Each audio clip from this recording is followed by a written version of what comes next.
All right. Thank you very much again for joining. And my name is Mark Pizzato. I've recently published this book, and it's now available in hardcover as well as ebook.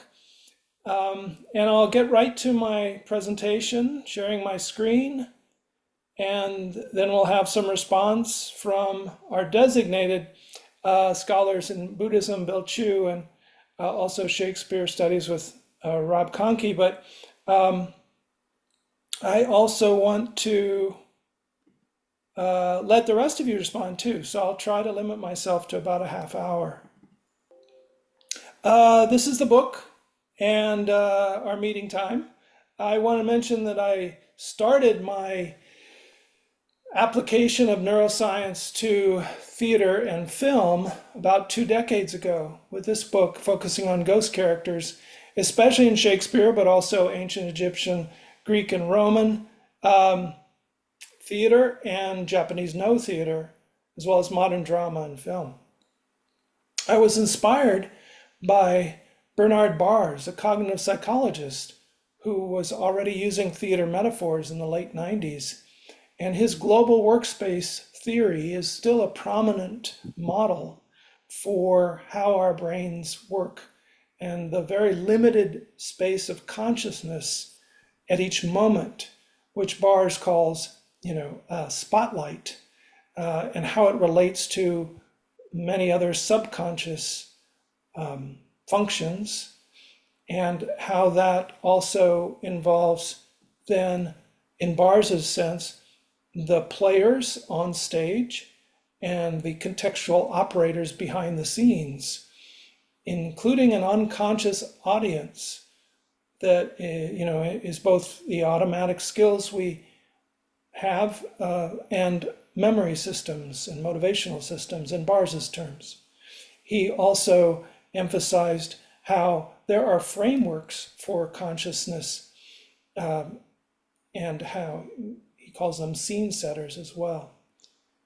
I then published a book in 2011 focusing on gods, angels, and devils, and looked at theater history, which is something I teach every year, and how that relates to recent films with these kinds of characters, and a TV series from the late 90s called Millennium.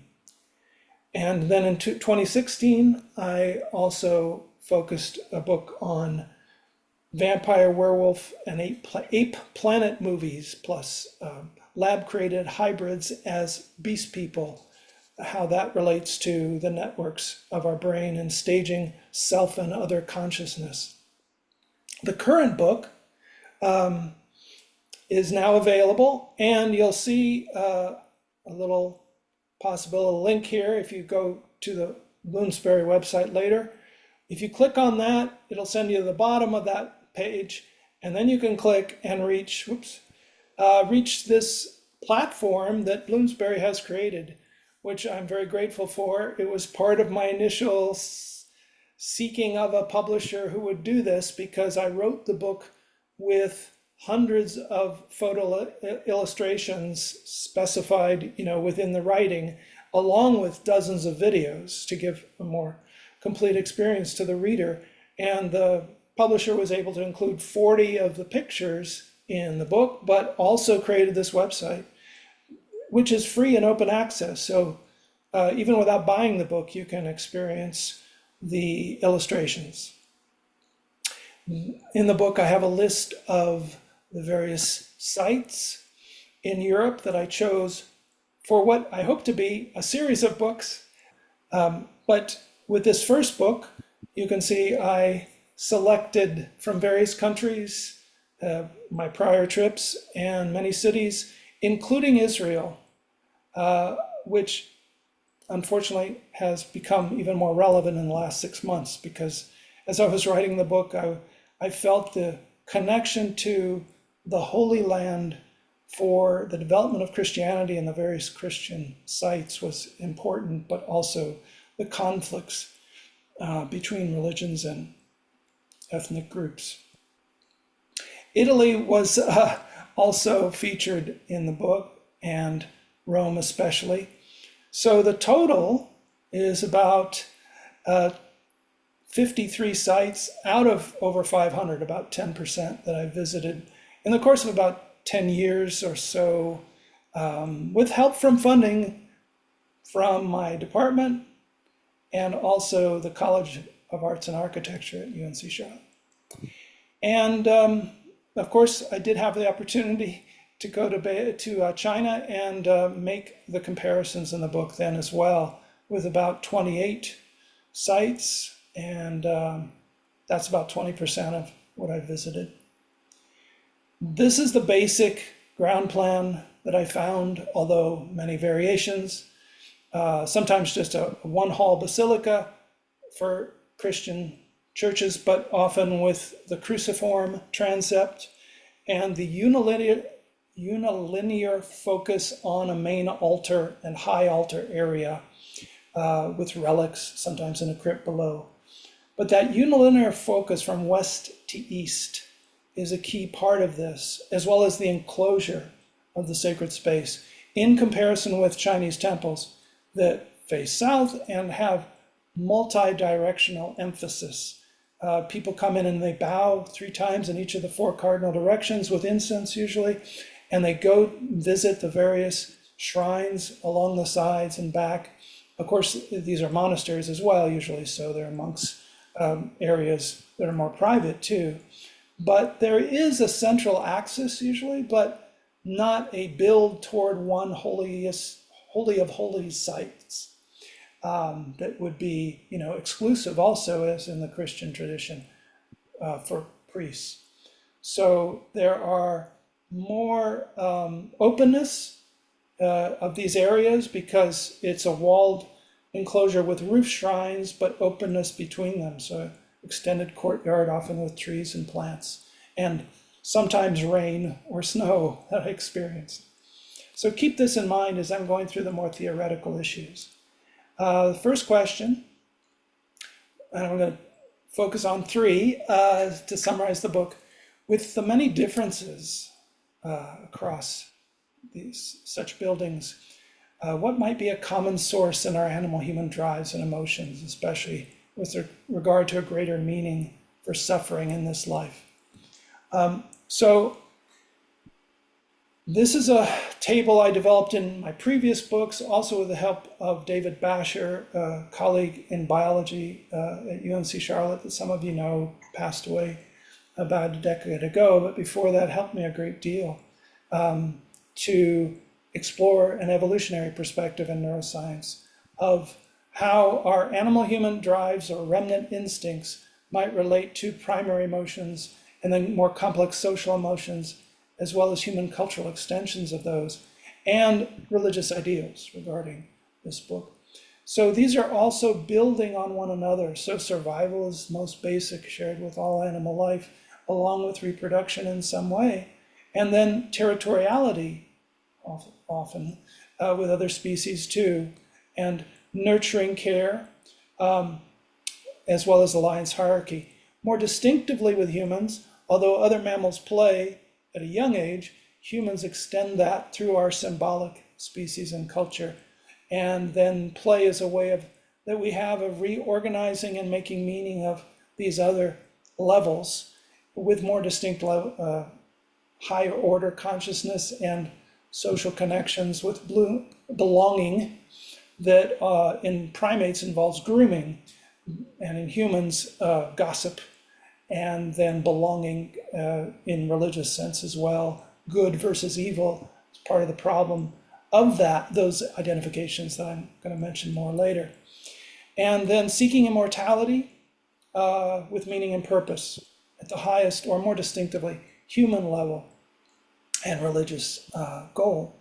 Notice how the red relates to more subcortical trickster, the deepest brain areas of survival, and then the right more, not totally, with the right cortical, which I call also maternal, because it involves the reproduction drive and nurturing care.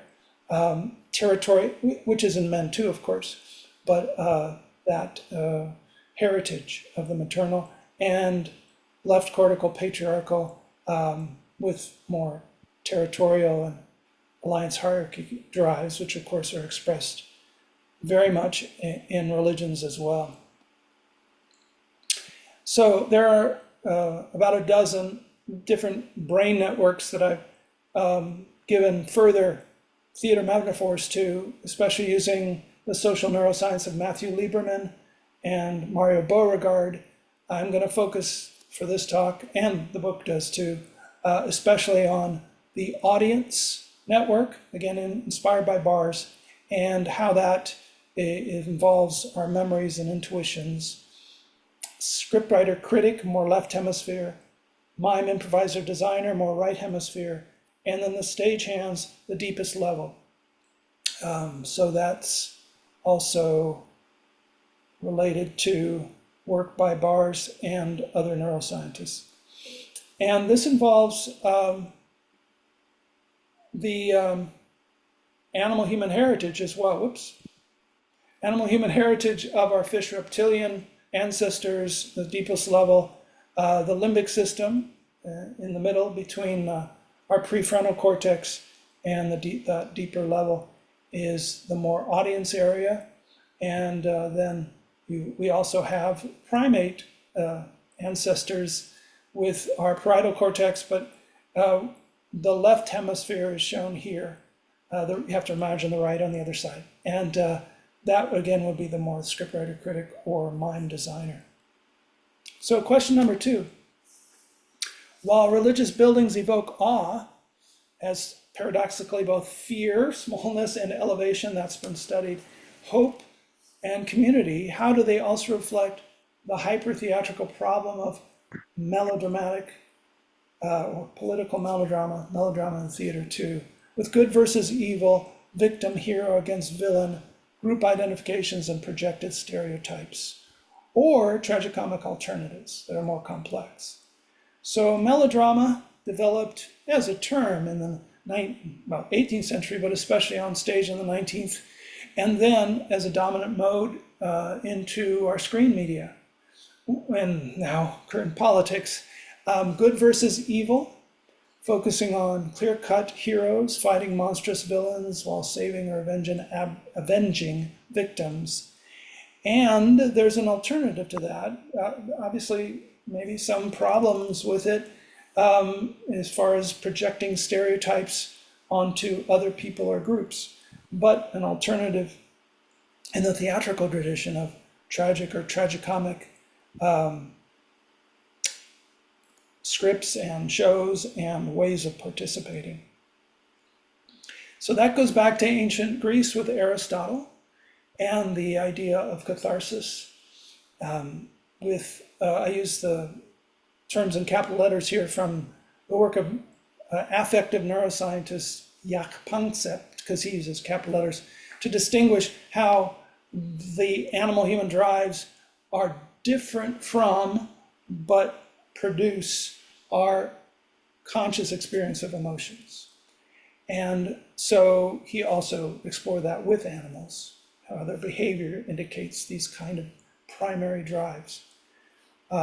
So tragic sympathy with the hero's courageous seeking, and yet realizing through plot twists and recognition moments his tragic flaw, error in judgment, and how that leads to the tragedy at the end and affects the audience with questioning and understanding of the complexity of their admiration and yet problems with the hero. This relates to an alternative tradition in ancient India, going back just as far or so, approximately about 2,000 years ago, of rasas, of the flavors of emotions, and how they relate to Bhava's emotions themselves in the fictional piece on stage. And 8 of them defined, along with about 1,000 years ago, the 9th rasa of peace as a goal of theater, to raise awareness and then peaceful understanding in the spectator. With melodrama, I would say more fear, anger, and yet courage, positive sense of these emotions are emphasized, and whether those lead to the 9th rasa of peace maybe not. Maybe it's more immersion in cheering for the good guys against the bad guys, and then that justifying violence with a big battle toward the end against the villain, as well as stereotypic projections of who might be the villain. So I see that related to the predator heritage, according to Ian McGilchrist in his book, The Master and His Emissary. He's also published a huge 2-volume book recently called The Matter with Things, where he goes into even more detail. But he summarized already earlier the research from about 2 decades regarding left and right hemispheres. Unfortunately, when this was first discovered in the 1970s, it became popularized in an oversimplistic way. But neuroscientists like McGilchrist have revisited and reconsidered how there are different characteristics between left and right hemisphere. So the predator heritage, because it can be found in other animals as well, left hemisphere specialty when hunting, other food objectifying prey, relates to our very useful abstract analytical thinking, focus, and tool using. But that often inhibits the right hemisphere's more prey or mate heritage with a broader awareness, with care and cooperation, as I mentioned before, perhaps related more to maternal functions or nurturing care by males as well. And then emotional sensory intuition. Also very critical to this book and my exploration of architecture and art in religious sites, the rectilinear, unidirectional, fixed, and mechanical characteristics of left hemisphere in relation to inhibiting or balanced with the round, circular, flowing, and natural appreciations of the right hemisphere. That's from McGilchrist. And then McGilchrist also points out that Western research shows Western strategies skew more toward the left, and East Asian cultures use both hemispheres more evenly. I'll go into more details on that. But it also involves using categories that focus on individual components versus attending to broad fields, analyzing with one-dimensional rule-based responses or less formal logic and more intuitive, seeking one correct answer over its binary opposite, or contradictory views for dialectical synthesis and compromise. So those, especially along with the independent, interdependent at the bottom, relate to melodrama and the alternative tradition from the West, but also, in my view, helped by rasa theory, so I even call it rasa catharsis, from India. So the focus of the book is on monumental dimensions, spatial designs, and then the possible emotions evoked as well as reflected at the religious sites. It also involves original sin as a doctrine in Christianity and how that is a way of understanding greater purpose and meaning to human suffering, with redemptive sacrifice emphasized by Jesus on the cross and also saints or martyrs. In comparison with Buddhism, as well as I make comparisons to Confucianism and Taoism, but with Buddhism, the idea of original delusion as increasing human suffering, and therefore the solution is not further suffering devoted to God, but non-attached equanimity, realizing non-self and accepting change through interdependency. Question number 3, my last question, while concluding. How do these sites with monumental designs and performance spaces involve inner theater, elements of self and other consciousness? Hopefully you have a sense of that already. But I'm also, of course, exploring how that would relate to patriarchal, maternal, and supportive trickster aspects. And one other issue I'm bringing up at the end here, high arousal, positive, nature-dominating ideals, or more balanced, harmonious affects. So it's important to remember that when we talk about the inner theater of each of our minds and the brain networks involved, that those develop through interpersonal relationships that are unique to each of us, starting in the family and then extending to the social theater of school, work, and especially today, social media. For believers, it also involves a cosmic framework, a theater of gods or spirits interacting with us. And so again, I'm comparing those involving the different European and East Asian traditions of patriarchal authority, maternal care, as well as tricksters or less desirable spirit interactions, plus the personal and collective memory patterns. So psychologist Jean Tsai and her colleagues have explored this issue of high arousal positive as a more ideal affect in the European and Euro-American tradition, whereas low arousal positive more in East Asian and Asian American. So they've done a lot of experiments and gathered data as cultural psychologists to make these comparisons, which also relates to emotions in the wheel of model of Russell and Barrett, again on the, as you see, axes of arousal, high or low arousal, valence meaning pleasure or pain, positive or negative valence. And then Tsai and her colleagues find more independent model of self or interdependent in the Western and Eastern traditions. More specifically, she has explored how this relates to sacred writings. So the Christian Bible and its ritual practices, the Buddhist sutras and ritual practices, involving more stress on high arousal emotions or low arousal. Jesus' energizing power, passionate quality, that's from her research, and Buddha's cool, dispassionate, calm. She's comparing Buddhist sutras translated into English, by the way. She acknowledges that. And heaven involving high arousal, positive, or nirvana, more low arousal.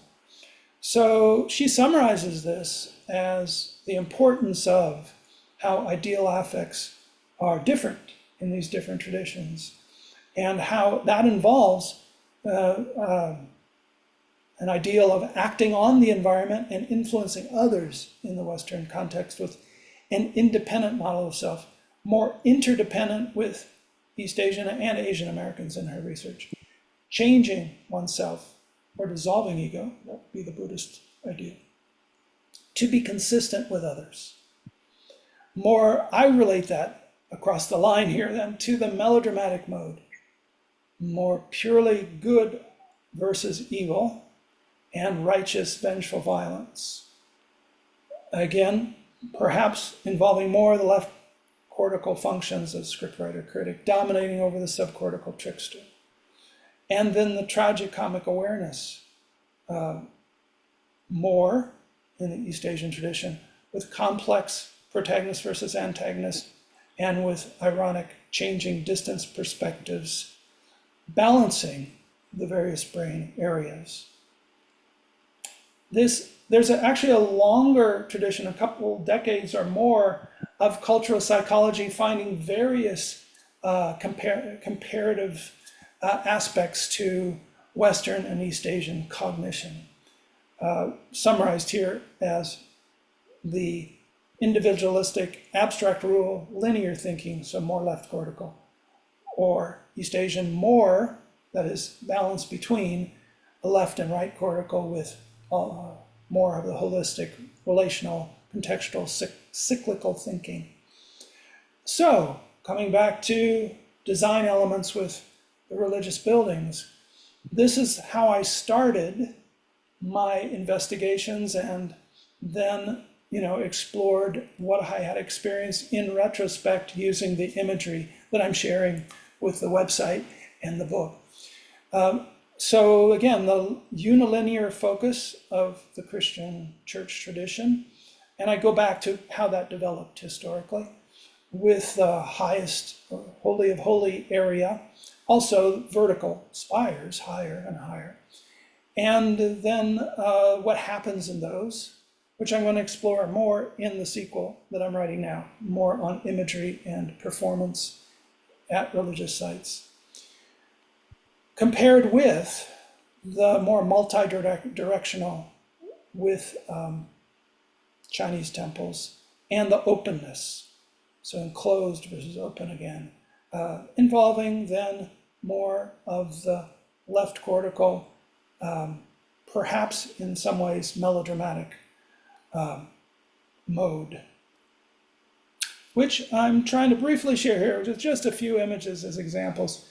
The Church of St. Michael, High Church of St. Michael, a Lutheran church in Hamburg, Germany, with Jesus on the cross, raised up high here, perhaps with, I want to acknowledge, I was raised in the Roman Catholic tradition, very much aware of the tragic comic dimension in believers' relationships to Jesus or the saints, especially to Mary in that tradition and in Eastern Orthodox.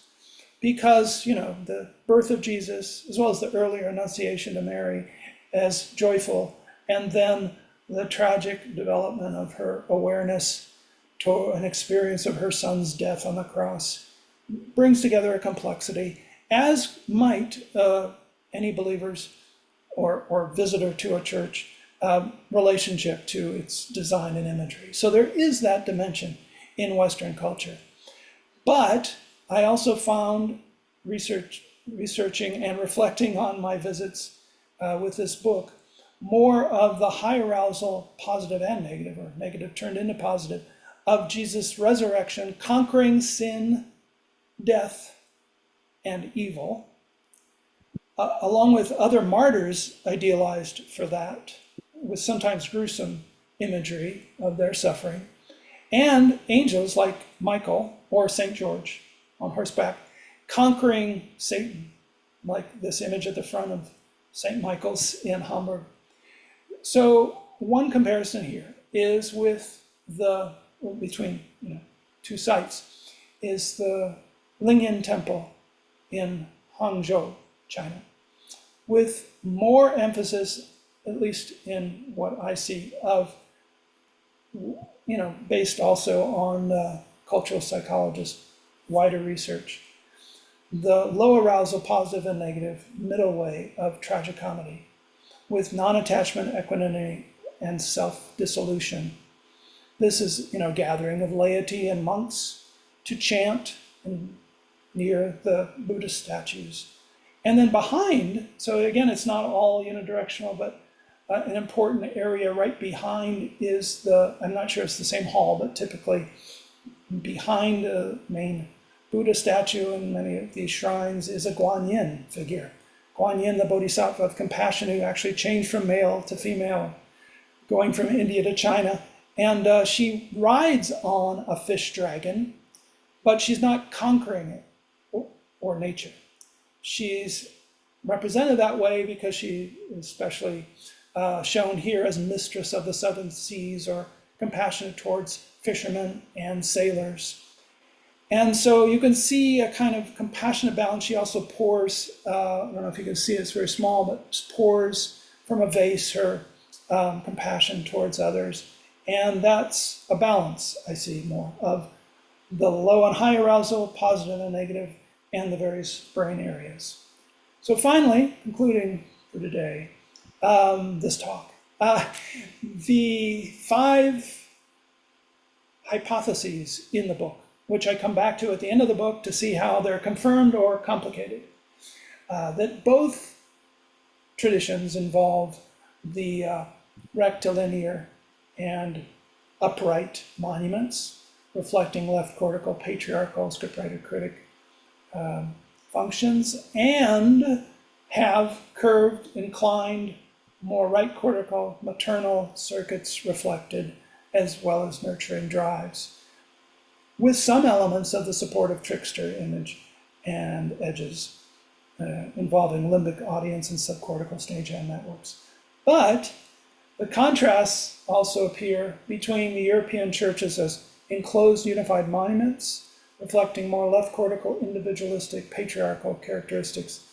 There's a lot of that in Chinese temples too, but there's more domination of nature and more binary, polarized good versus evil, again, more melodramatic, one might say, objectifying mechanical left hemisphere toward victory and focusing the visitor in a more unilinear direction with high arousal, positive. Chinese temples, in contrast, more holistic, collectivist right hemisphere, and multi-directional open air, dispersed halls, mostly wooden, by the way, compared with stone and brick, and therefore more connected to nature, or harmony with nature, with dialectical yin and yang ideals too, in the Taoist tradition, and cyclical change as part of that, with a mix of low and high arousal, and positive and negative. And then European churches having vertical spires, low to high arousal, with narthex to nave spaces reflecting more left cortical, territorial hierarchical, again, relating to the beginning of my talk and those animal-human drives, melodramatic bounded. There's also the issue of bounded or permeable identities in the book. And individual group competition. So it's the community that then becomes competitive against other communities identified as threats or evil, which is part of our secular politics also.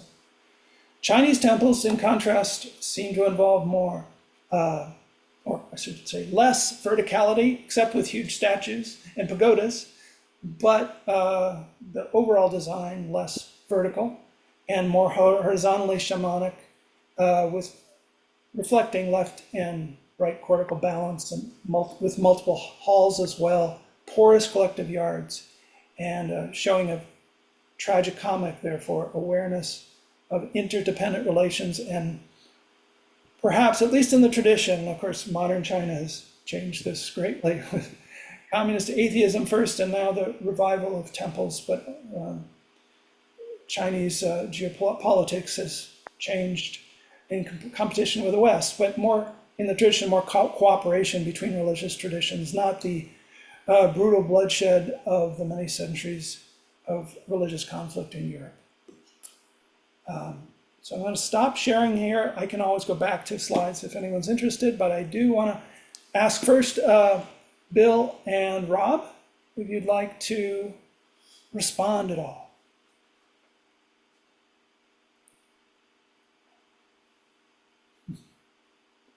Any comments or questions? I'll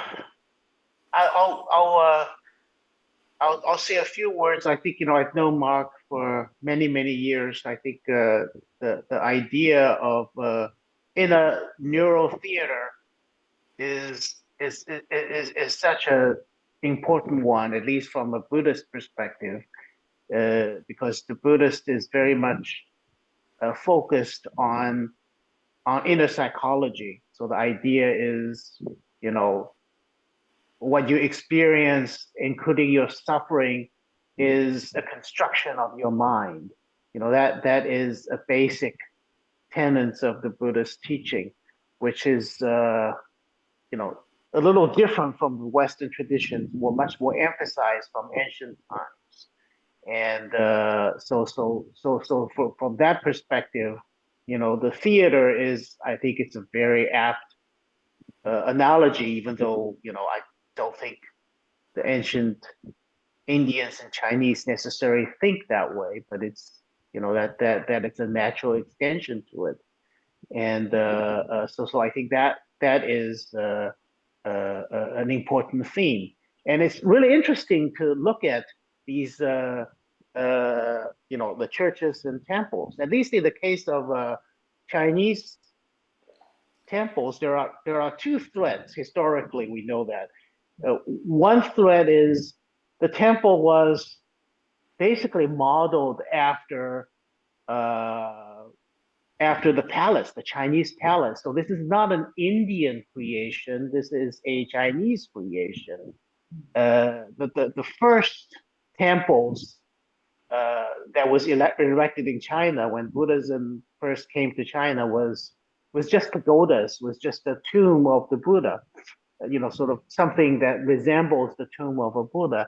And the temple was a later creation. It is not an early creation. So, so as much as it resembles the structure of a basilica, it's a fascinating reflection of the inner working of the mind, because the structures, there's a lot of similarities between the two, but culturally they're independent. I don't see that there are sort of there's any common ancestors to it. So that's one end to it. The other end is, of course, Mark talks about high arousal, low arousal, but that's, more about Buddhist philosophical beliefs, and that is more reflected in the in the figures and the carvings as opposed to in the architecture of the buildings. The architectures of the buildings are in the Chinese case we patented it after palace. So it's interesting to see the convergence from those two different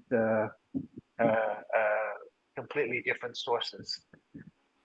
Well, that's And interesting. Well, thank you for mentioning that, because in the book I do consider what other scholars find as origins of Christian worship space going back to the beginning, and how the domestic space was also a model, but it was in the catacombs with communing with the dead, or in ancient Roman homes, the table for a meal, and the atrium too, with an impluvium of water, where rainwater was collected, and they could use that for baptism. So there are scholars who explore that domestic origin. As you mentioned, the palatial background to the development of Chinese temple architecture is an interesting parallel. But again, even those show different attitudes, because in the Christian tradition, once Christianity was made the dominant religion of the Roman Empire, first accepted by Constantine and then the 400s by Theodosius, proclaimed as the only religion, the basilica, which was the Roman meeting hall for commercial enterprises and for a judge, that became turned, actually, sort of more of a processional focus on the main altar, but also that huge hall enclosed, then rising higher and higher vertically, combined with the domestic space. And as some have argued, excluding the maternal or female dimension. So there was much more of that when it was initial home meetings, and women involved more. And then the patriarchy took over, which is reflected in the worship space. And by the way, I visited a few nunneries in Hangzhou and other places in China, so I could compare those as well. Very similar architecture, and interesting ways in which balance is an ideal, along with sometimes the Chinese temples are arrayed along a hillside to match the flow of nature, the feng shui, wind and water principles, instead of dominating the site, which is typical of a Christian cathedral or big church. Rob, do you want to offer anything from the theater side or related to Shakespeare? Because Sure. I was going to mention The Tempest. That's my favorite Shakespeare play, involving mix of tragic and comic elements, where Prospero seems to be the hero that we should follow, getting his revenge against his enemies, but that gets turned around, which, for those of you who know the play, is an example of what I mean by tragicomic complexity. Absolutely one of my least favorite plays. But let me first say congratulations on the publication of the book. It's always a massive achievement, and just looking at the archive that's behind it, let alone the just ridiculous amounts of interdisciplinary theory that you've had to wrestle into some kind of shape is somewhat mind-boggling. I'm not sure which part of my brain is hurting the most, but it's one of those cortex bits. And so you've asked me to respond as a Shakespearean. And so, I mean, this is not an area of theatre history that I've pursued at all, but I have sort of noted it in passing of people talking about the construction of the Globe Theatre using something called sacred geometry. And I don't know all, I know the angles of the tennis court better than I do the sacred geometry, but I mean, one of the basic things is of the thrust stage, the square within the circle of the wooden O, the 20-sided globe, and the various ways by which the dimensions are achieved. And yesterday in class, I had an oral assessment with my Shakespeare on Film students, and they were tracing moments with reference to Shakespeare in Love at the end of that film, where you have the perspective on the stage up into the galleries as the play closes, and there's this moment of pause and then a euphoric response. This sort of fantasy about the very first production of Romeo and Juliet. And then they were tracing that moment in other films and in their own personal experience. And so that makes me think about moments when the particular adherent or worshipper in any of these buildings, either in their original context or indeed today, comes to the sort of the sacred space where there is a front, or where there's a space from which some kind of priest figure delivers their performance. What happens when the worshipper goes to that space and looks back to the congregation, for want of another phrase? And I shared with you the other day that I had such an experience when I graduated my PhD in Winchester Cathedral and looked back on an entirely full, and it was quite awesome. And my teenage church going was the baptismal font was at the front, and then post-baptism you would look back to the congregation. And I suppose another sort of in the Christian tradition would be going to the front to accept the wafer. But the other thing about that that image from Shakespeare in Love, of course, is that the theatre is packed, and that many of these buildings, and it strikes me that a post-academic career that you've carved out must be a tour guide of Europe and Asia around these magnificent places with information about everything. But it strikes me that often these vast spaces are not populated to the degree that perhaps once they were. And that makes me just reflect on that maybe those spaces are not so populated, but that our various brain spaces are completely overpopulated when we might be visiting them as contemporary experiences of that kind of sacred space. So the last thing I was thinking about was the square within the circle that's about to receive $60 million upgrade at the university. Now, that is truly a religious experience. The football stadium. Yes, indeed. Anyway, in closing, once again, massive congratulations, and thanks for sharing, and look forward to seeing it as a physical object.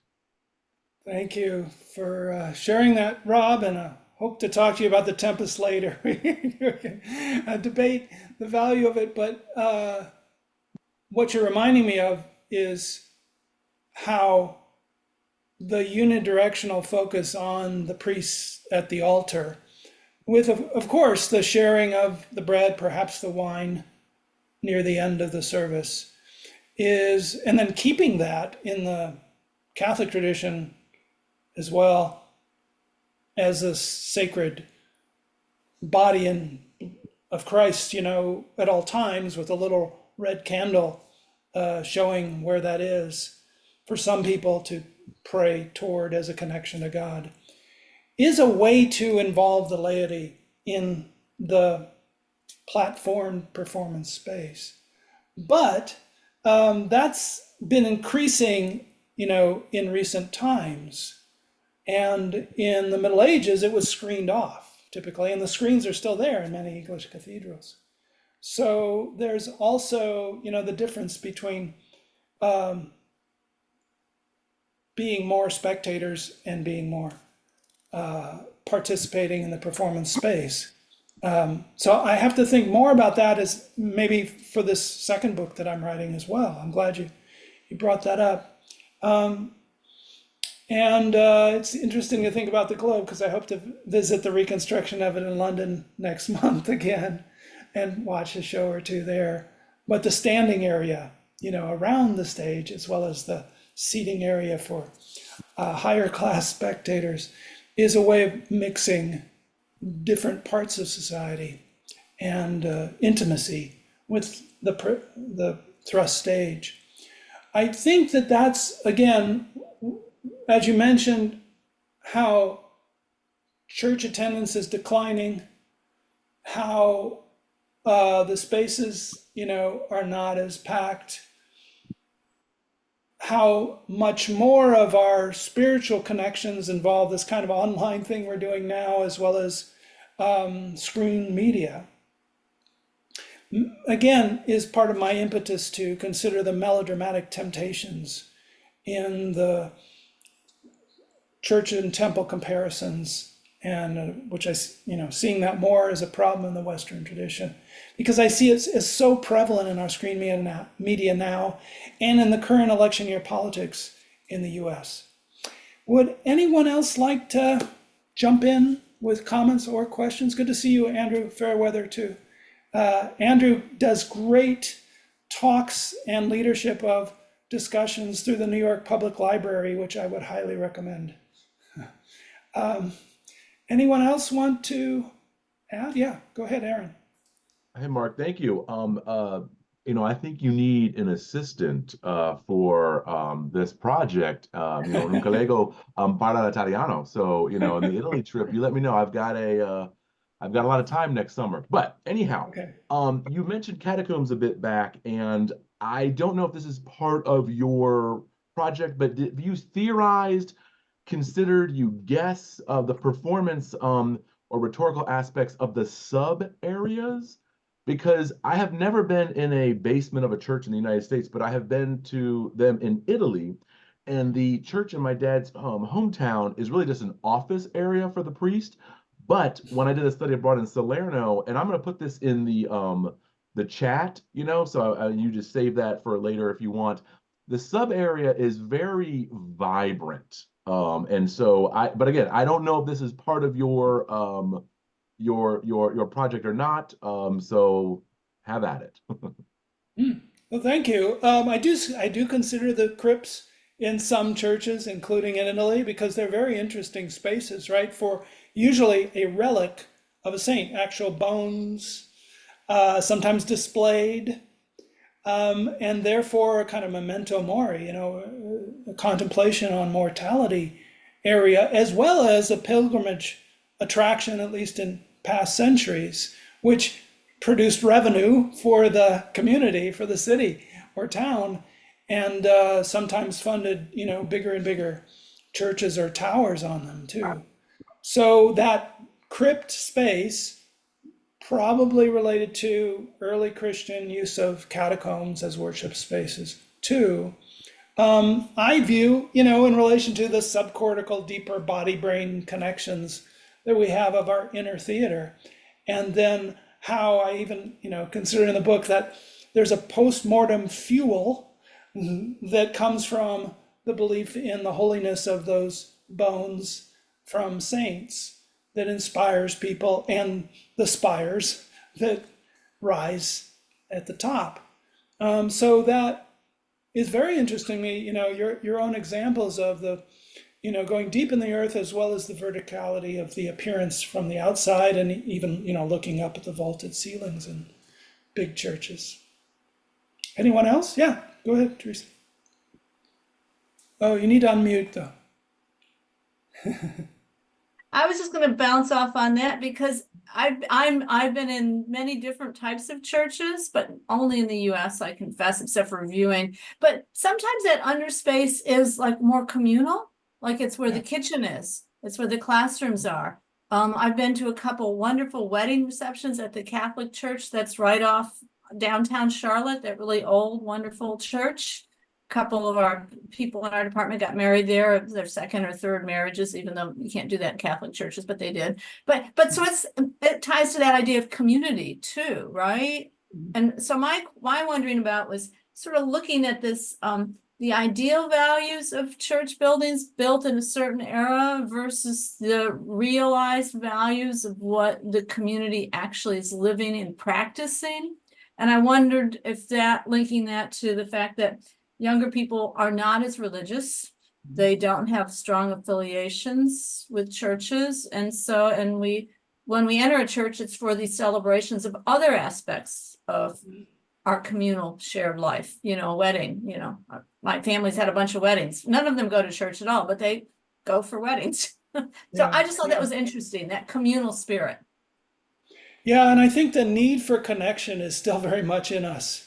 As I mentioned with our, animal human drives, the top two after play or above play, building on play, are the belonging need and then need for meaning or even immortality. And so I think young people today, through their social media, through, using their cell phone from infancy to connect with others, they do find connection, but it's a more individual way, of being on the screen with many people, but also then facing likes and dislikes and the competition for attention through those many, many more people, but alone often physically. And that's many people, scientists have been researching the increase in suicide rates and depression in young people, especially women and our students, because of, in relation to that. So I think what you're mentioning is very important, how churches provide a communal space where people accept one another. And then, there's that positive side to church history.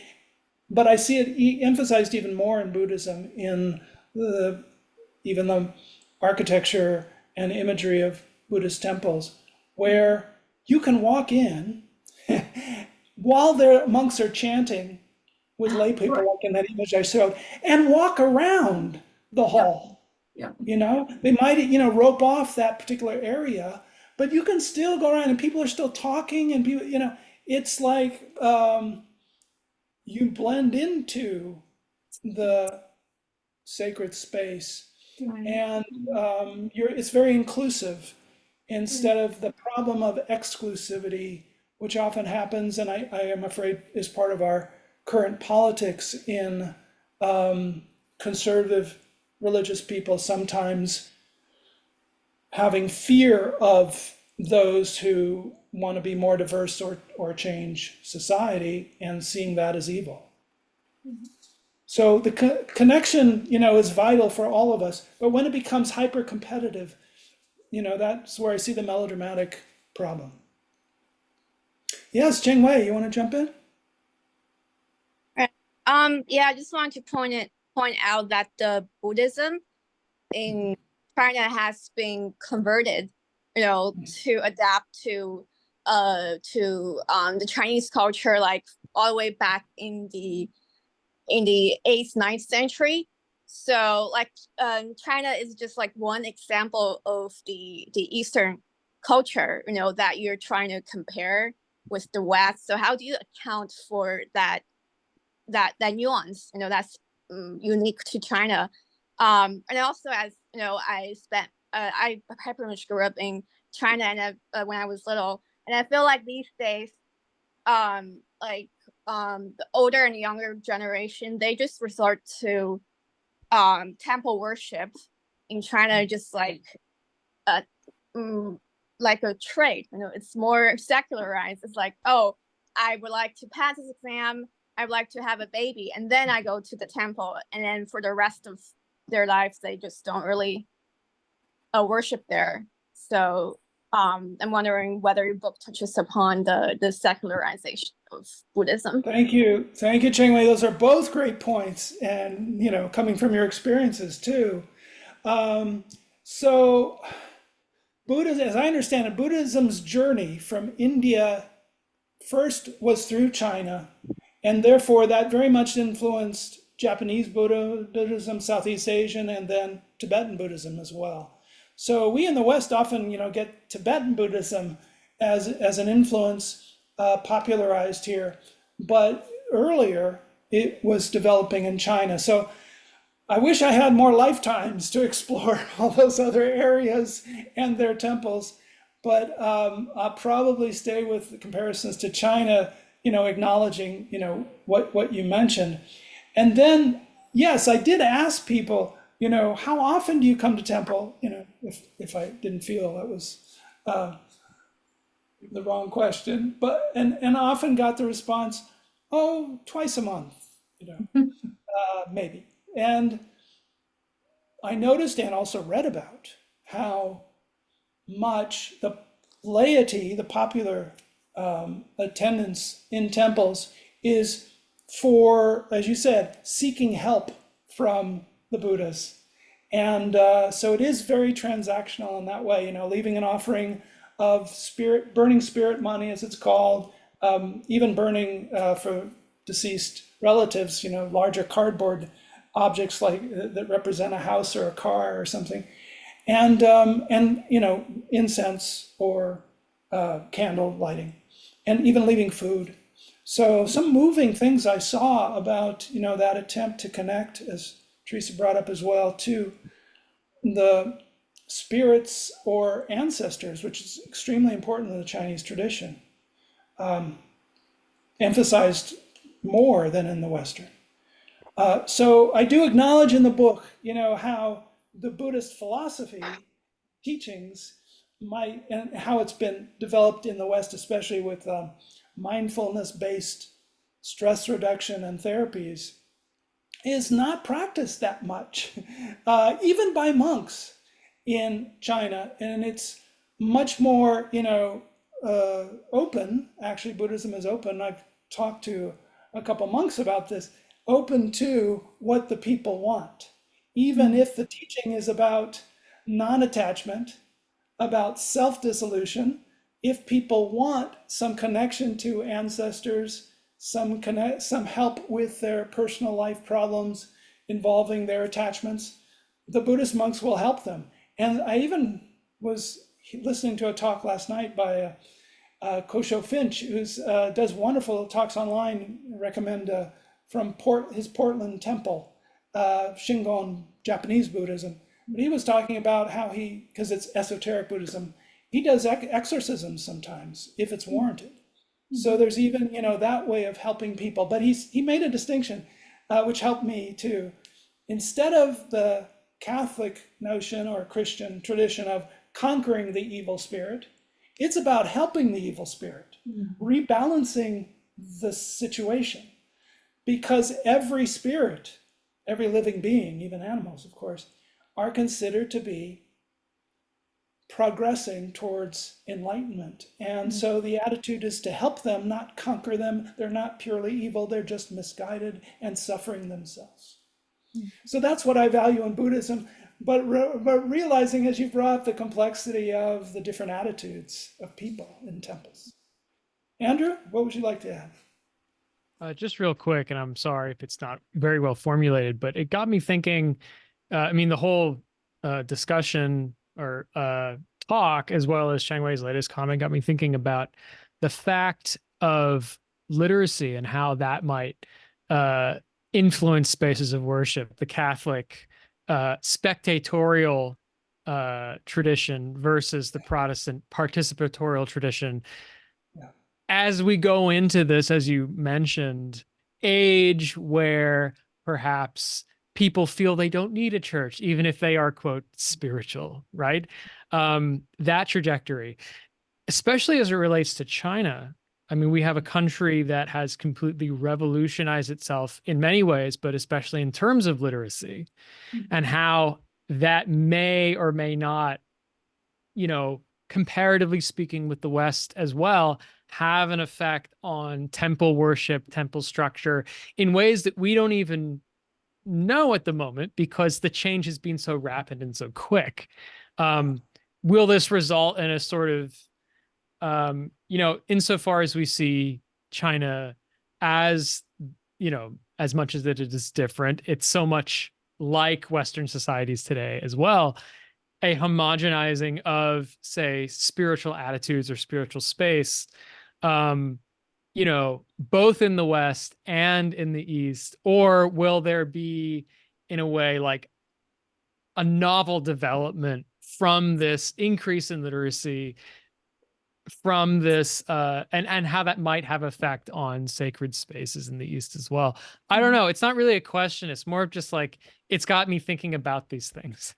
Oh, that's great. You're like me, Andrew. You're like, what do we see from the past and how might it show a trajectories toward the future? So just quickly, the difference between the Catholic and the Protestant you mentioned is very important and something that I try to map in the book as well. Because there's, as you well know, there was iconoclasm with the Reformation, often stripping out of imagery in Protestant church space and redesigning them, especially here in the US, so that they often become more communal or fan-shaped, more auditoriums of performance with choirs, with a lot of preaching, with emphasis on the Bible, rather than what Teresa was bringing up, and Aaron as well, with the cryptic spaces and communal dimension of belief in the imagery itself and its relics as having spiritual power. So I did try to contend with that, and then consider how Mary also disappears as an object of intercessory worship or veneration is the better term, because it was seen as idolatry. So what replaces that? And I think it's, yes, because I teach a course on this here in UNC Charlotte, and often I ask my students to do field work, as an assignment. So often they're coming back with Protestant churches, which we have many of here in various forms, sometimes very corporate too, designed to be that way. Mm-hmm. So the connection to capitalism, profit making, the prosperity gospel idea, you give money and attend church and you'll get blessings from God, including monetary in return, is very different. Although, ironically, part of maybe what inspired the Protestant Reformation, because there were indulgences sold, which made the church wealthy, which contributed to the beautiful art, but also people saw again as exploiting them.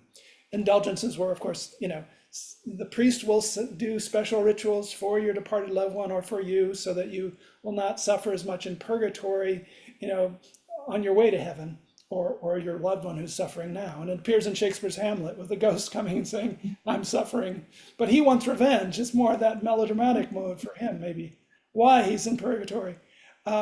So how that relates to China, I think, is fascinating. I've visited half a dozen times, mostly 2012 to 14, then again in 2019 before the pandemic.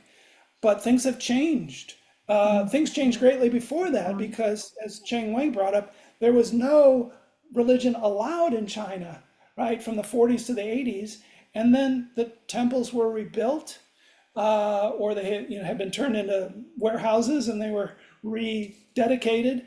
The monks, as I understand, were even paid as employees of the state, as with these cultural sites, to making them functional again, because there was thought by the, again, very top-down communist government to be a lack of morality, a moral crisis, it was called.